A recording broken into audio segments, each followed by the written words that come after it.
শরদিন্দু বন্দ্যোপাধ্যায়ের ছোট গল্প টুথব্রাশ। প্রসঙ্গটি বৈষয়িক। অবীজ মনস্তত্ত্ব যৌনতত্ত্বের সঙ্গেও ইহার কিঞ্চিৎ সম্বন্ধ আছে। রসশাস্ত্র বিষয় বুদ্ধিকে অবজ্ঞা করিয়া থাকে, সুতরাং মানুষের মৌলিক মূল্য লইয়া দর কষাকষি রসের হাটে চলিবে কিনা তাহাতে সন্দেহ আছে। হিউম্যান ভ্যালুস কথাটা শুধু বিদেশি নয়, অত্যন্ত অর্বাচীন। সুবোধবাবুর মস্তকে একটি অত্যাশ্চর্য টাক ছিল। টাক সাধারণত মস্তকের সম্মুখভাগে বঙ্গোপসাগরের আকারে পড়িয়া থাকে, ইহাই রীতি।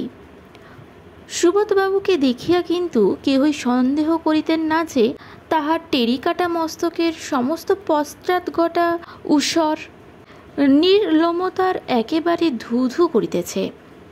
তাহার চরিত্রেও বোধ করি এমনটাই একটা ধোঁকা লাগানো অগতানুগতিক বৈচিত্র্য ছিল।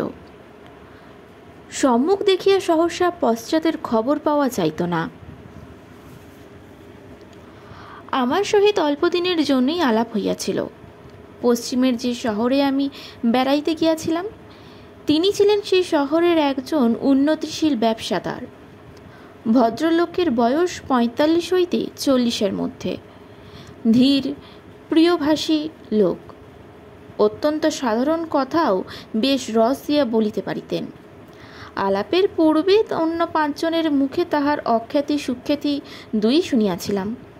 তাহা হইতেই ধারণা জন্মাইয়াছিল যে ব্যবসা সম্পর্কে তিনি যেমন নিষ্ঠুর, তৎপূর্বে ও পরে তেমনি অমায়িক।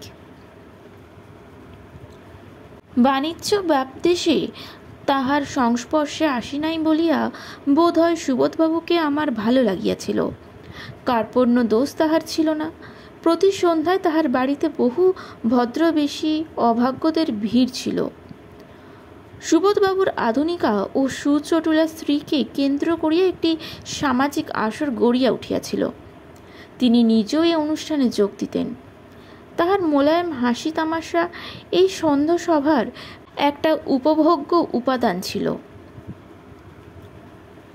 কেন জানি না তাহাকে এই মজলিসে বায়ুমণ্ডলে রাবারের রঙিন বেলুনের মতো নির্লিপ্ত সহজতায় ভাসিয়া বেড়াইতে দেখিয়া আমার মনে হইত যেন তিনি মনের মধ্যে প্রত্যেকটি মানুষের প্রত্যেক কথা ও কার্য ওজন করিতেছেন, তাহার মূল্য ধার্য করিতেছেন।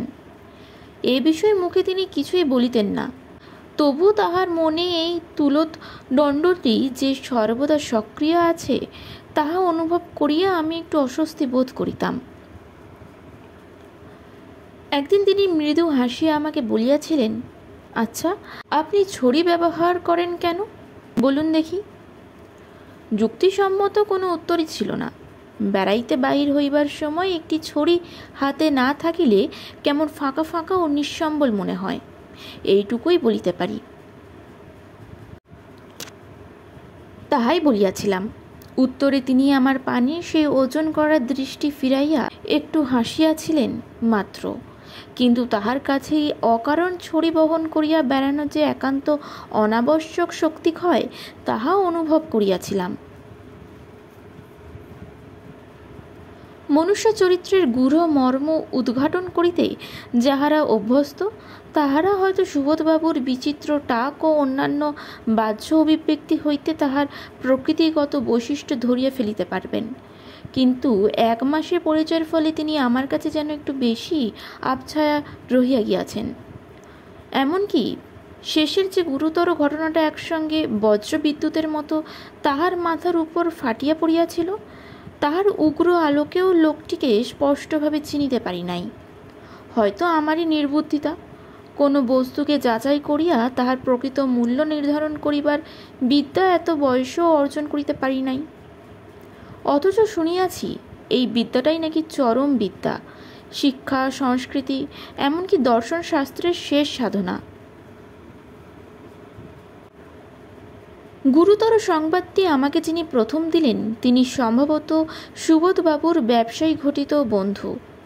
উত্তেজনা উদ্ভাসিত মুখে বলিলেন, খবর শুনেছেন বোধ হয়।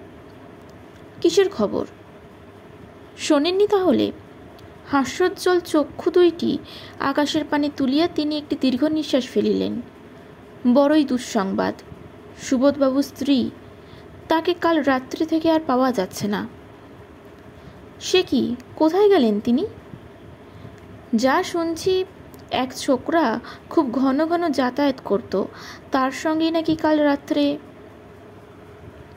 তাহার বাম চক্ষুটি হঠাৎ মুদিত হইয়া গেল। মোটের উপর খবরটা যে মিথ্যে নয়, তাহা আরও কয়েকজন জানাইয়া গেল। কেহ স্ত্রীর স্বাধীনতার ধিৎকার দিলেন, কেহ বা গলা খাটো করিয়া প্রকাশ করিলেন যে ঠিক এই ব্যাপারটাই যে ঘটিবে, তাহা তিনি পুরা 1 বৎসর পূর্বে ভবিষ্যৎবাণী করিয়াছিলেন। যে ব্যক্তির মস্তকের পশ্চাৎ দিকে টাক এবং বকেয়া টাকা না পাইলে স্বজাতি বাঙালির নামে যে মোকদ্দমা করিতে দ্বিধা করে না, তাহা স্ত্রী যে, ইত্যাদি। সুবোধবাবুর কথা ভাবিয়া দুঃখ হইল। নিরাপরাধ হইয়াও তাহারা অপরাধীর অধিক লজ্জা ভোগ করে, তাহার অবস্থা তাহাদেরই মতো। সহানুভূতি জানাইবার বন্ধুর হয়তো অভাব হয় না, কিন্তু মুখের সহানুভূতিকে চোখের বিদ্রূপ যেখানে প্রতি মুহূর্তে খণ্ডিত করিয়া দিতেছে, সেখানে সহানুভূতির মতো নিষ্ঠুর পীড়ন আর নাই। তাই লজ্জা দেখা বন্ধুর মতো সমবেদনার ছুতায় তাহার বাড়িতে গিয়া ধৃষ্টতা করিতে সংকোচ বোধ হইতে লাগিল। তবু না গিয়াও থাকিতে পারিলাম না। মনের গহনে একটা নিষ্ঠুর শ্বাসস্পদ ঘুরিয়া বেড়াইতেছে। সুবোধবাবুর মর্মপীড়া প্রত্যক্ষ করিবার জন্যই বোধ হয় সন্ধ্যার সময় আমাকে তাহার বাড়িতে টানিয়া লইয়া গেল।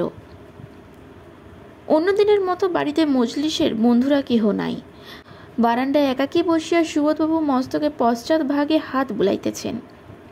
আমাকে দেখিয়া অন্যান্য দিনের মতন সহাস্য সমাদরে আহ্বান করিলেন, আসুন আসুন। স্ত্রী কুল ত্যাগ করিলে মানুষটি কিভাবে আচরণ করিয়া থাকে, তাহার অভিজ্ঞতা না থাকিলেও সুবোধবাবুর ভাবগতিক স্বাভাবিক বলিয়া বোধ হইল না, যেন কিছুই হয় নাই।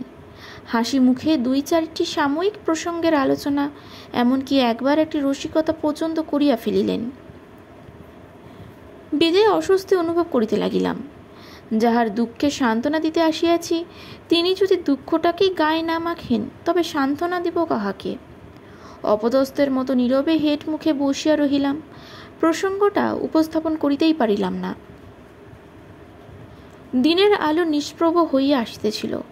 কিছুক্ষণ নীরবে কাটিবার পর একসময় চোখ তুলিয়া দেখিলাম সুবোধবাবু তাহার তৌল করা চক্ষু দিয়া আমার মনের কথাটা ওজন করিয়াছেন। মুখে একটু হাসি। চোখাচোখি হইতেই তিনি মৃদুস্বরে হাসিয়া উঠিলেন। তারপর বাগানের একটি ইউক্যালিপটাস গাছের ডগায়ের দিকে তাকিয়ে বলিলেন, আমার টুথব্রাশটাকে চুরি করে নিয়ে গেছে, খুঁজে পাচ্ছি না। অপ্রত্যাশিত প্রসঙ্গে চমকিয়া উঠিলাম। মুখ দিয়া আপনি বাহির হইয়া গেল, টুথব্রাশ? তিনি তেমনই অর্ধ নির্লিপ্তভাবে বলিলেন, হ্যাঁ, টুথব্রাশ। তুচ্ছ জিনিস সংসার যাত্রা নির্বাহের একটা সামান্য উপকরণ। যে লোকটা চুরি করেছে তার রুচির প্রশংসা করতে পারি না, কিন্তু তবুও সাবধান হওয়া দরকার। ভাবছি আর টুথব্রাশ কিনব না। অবাক হইয়া তাহার মুখের পানে তাকাইয়া রহিলাম। আমার দিকে সহসা চক্ষু নামাইয়া তিনি বলিলেন, আপনি কখনো দাঁতন ব্যবহার করেছেন? শুনেছি স্বাস্থ্যের দিক দিয়েও ভালো। মনে করছি এবার থেকে ইউক্যালিপটাসের দাঁতন ব্যবহার করব। সস্তাও হবে, আর কিছু না হোক চুরি যাওয়ার ভয় থাকবে না। দাঁতন কেউ চুরি করে না। বলিয়া হঠাৎ একটু জোরে হাসিয়া উঠিলেন। তারপর সুবোধবাবুর সহিত আর দেখা হয় নাই। তাই খবরের কাগজে মাঝে মাঝে তাহার নাম দেখিতে পাই। তাহাতে মনে হয় তাহার মোহমুক্ত বিষয়বুদ্ধি তাহাকে বৈষয়িক উন্নতির পথেই লইয়া চলিয়াছে। তিনি আবার টুথব্রাশ কিনিয়াছেন, অথবা দাঁতন দিয়াই কাজ চালাইতেছেন, সে সংবাদ কিন্তু খবরের কাগজে পাই নাই।